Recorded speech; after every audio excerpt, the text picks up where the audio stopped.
Magandang umaga po, Tito Cha. Manong Ted, magandang umaga sa lahat ng ating tagapakinig at manonood. Oo. Happy Monday po, sir. Salamat po sa oras sa programa. Paliwanag lang po natin sa mga kapatid natin, ito nga pong balita, usap-usapan po ngayon yung malaking epekto ng flood control scandal sa hanay po ng construction. Gaano po kalala yung naging epekto nitong flood control scandal sa trabaho po ng ating mga construction workers? Kung pag-uusapan natin ng epekto, ito ay hindi lamang sa mga manggagawa sa construction industry, kundi ramdam ito ng buong taong bayan. Alam naman natin na konting baha lamang ay lumulubog ang Metro Manila at iba pang mga kalapit na probinsya. Pero kung pag-uusapan natin ay industriya ng construction, napakaraming nawalan ng trabaho. Kung matatandaan natin, nung nakaraang SONA ng Pangulo, nung nakaraang taon ay sinabi niya at in-identify niya itong mga involved sa flood control scandal. At mula noong binanggit niya ito ay nagkaroon na kagad ng investigasyon. Pagdating ng Agosto, nagsimula na ang investigasyon at nakita namin nung inansel ang pick-up permits and other business permits nitong mga identified contractors flood control. Marami po ang nawalan ng trabaho.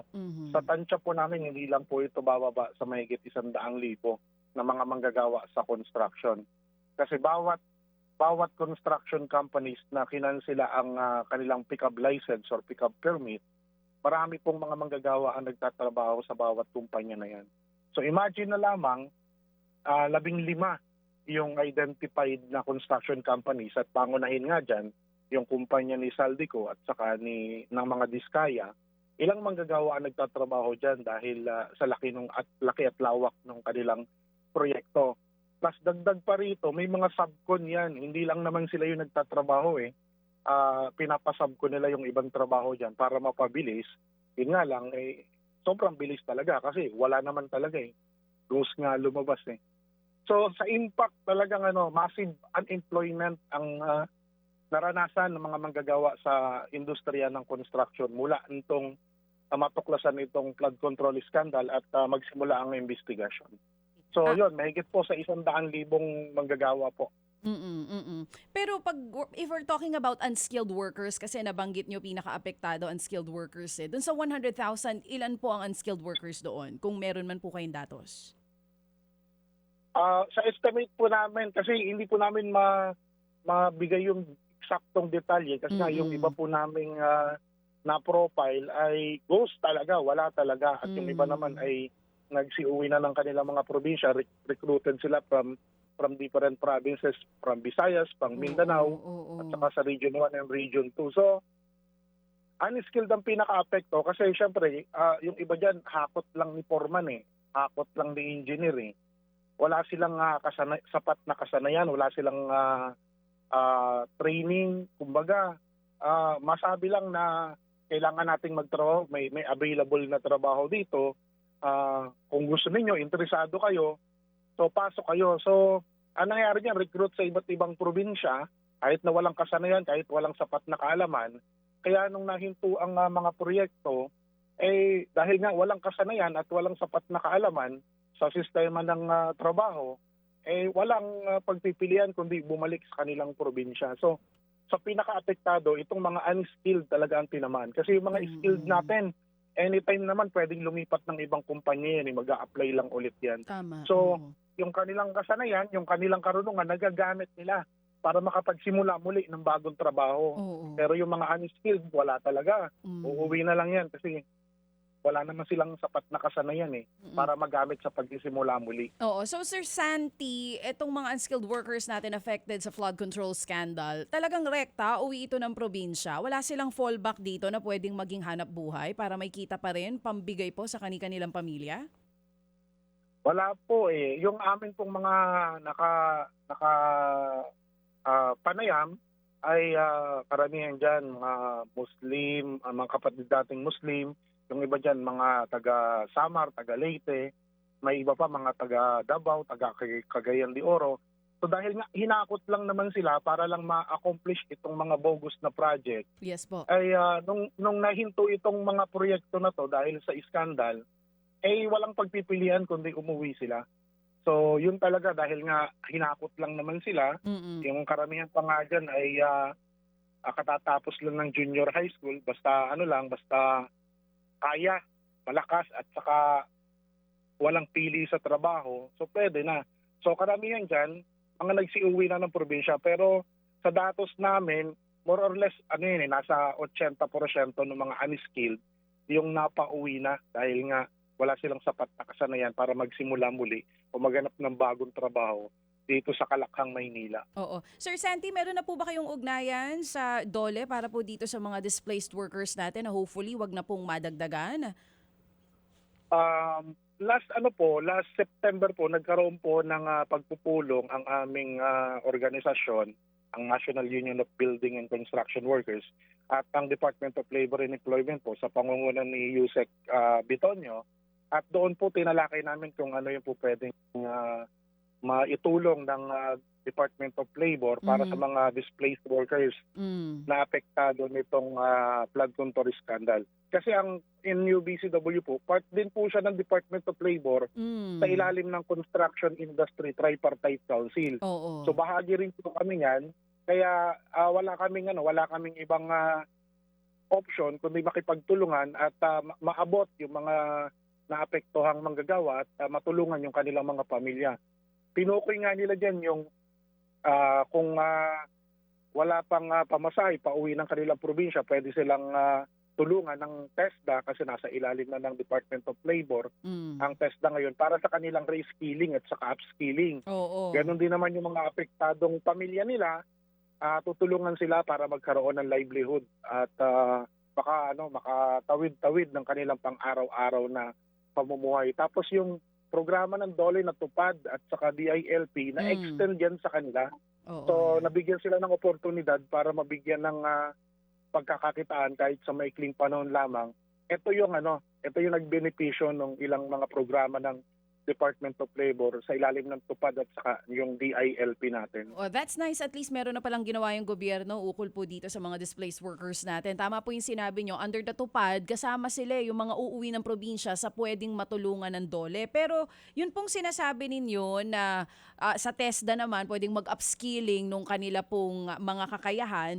After the training sa TESDA, meron po bang assistance sa ibinibigay ang gobyerno para po mai-refer sila sa ibang papasukang kumpanya? Yung amin pong pag-uusap ng DOLE ay after nila makapagsanay sa TESDA, kung nasaan man silang rehiyon, kung uuwi sila, kung saan man silang rehiyon, pinapayuhan sila na makipag-ugnayan sa regional office ng Department of Labor at sabihin na sila ay biktima o apektado ng flood control scandal. At may instruction, ang napag-usapan namin, nagbigay ng instruction ng DOLE sa kanilang mga regional offices para agad-agad na tulungan yung lalapit sa kanila na biktima ng flood control scandal. Yun po yung aming mga naging pag-uusap ng Department of Labor. Oo. Meron din po ba tayong ayaw man natin ganun yung mangyari? Kumbaga mga balita na itong mga unskilled workers natin dahil sa kawalan ng trabaho, kumbaga pumapasok dun sa mga trabaho na illegal. Wala naman po bang ganun? Wala naman po. Ang amin lang po, ilang nakapanayam na unskilled talaga, wala silang choice kundi umuwi ng probinsya. Yung iba ay nagpapaback up kung sino may mga kakilala. At yung iba naman po, na-i-refer namin sa ibang proyekto rin ng gobyerno katulad po ng Metro Manila Subway, yung pong North-South Commuter Railway natin, Oo. na nangangailangan ng dagdag na labor force. Oo. Na-i-recommenda po namin kasi mayroon po kaming mga inoorganisang samahan ng mga manggagawa, mga union sa mga proyekto ng pamahalaan na yan. Kaya kami po, kaibigan namin yung ibang kontraktor dyan, katulad ng EEI at iba pang malalaking kontraktor, na i-refer po namin at sila naman, maluwag na tinanggap kasi kailangan din nila ng mga manggagawa Good. para sa proyektong naibigay sa kanila. Oo, maganda po yun. So hindi na sila pinahihirapan sa requirements aspect pagka nililipat nyo po sila dun sa mga government projects. Tama po. Oo. Sir, sa pananaw nyo po, ito po bang pagbagsak ng employment sa construction industry, ano po ba ito? Makakabawi pa po ba kaya tayo ngayong taon or may long-term damage po ito talaga sa industriya na medyo matatagalan bago makabalik po ito sa normal? Ang basa po namin dito, makakabangon tayo. Siyempre, ganyan tayong Pinoy eh. Hindi naman tayo sumusuko sa mga dagok ng buhay eh. Yun nga lang, siyempre, hindi may iwasan na maramdaman yung epekto. Kasi hanggang ngayon, ay nagpapatuloy yung Ghost Project, tapos yung kanselasyon ng mga permits nito mga contractors ay nagpapatuloy pa rin. At hanggang ngayon din, yung mga involved na politiko at mga kontratistang ito, hindi pa napapanagot. Kaya yung tiwala ng mamamayan, tiwala ng mga manggagawa, sobrang baba eh. Kaya ang iba dyan, nag-shift na ng industriya kasi nga parang kapag nagtrabaho ka sa construction, particular sa DPWH projects, ano yan, kukutungan ka lang, kukurapin ka lang. So, walang masyadong mababa ang tiwala ng mga manggagawa dito sa construction. Kaya yung iba nag-shift. Pero naniniwala kami na yan ay makakabangon ngayong taon na to dahil namomonitor namin sa ilang mga Facebook pages ng halimbawa ng ahensya ng gobyerno, ng DOTR at ng iba pang ahensya ng gobyerno na may kaugnayan sa construction ay nagpapatuloy na yung proyekto katulad ng pagkatapos ng kaso ng mga right of way, natapos na yung mga issue ng right of way. So pag sinabi natin natapos na ang issue ng right of way, magbubukas ito ng bagong oportunidad kasi yung trabaho ay dadami na ulit. Kasi natetingga yung ibang trabaho kapag may issue ng right of way sa mga proyekto eh. Pero dahil nga natatapos na yung mga issue na to at nare-resolve na, nagbubukas ito ng bagong oportunidad at nakikita namin massive na rin yung hiring ng iba't ibang contractors, yung matitinong contractors.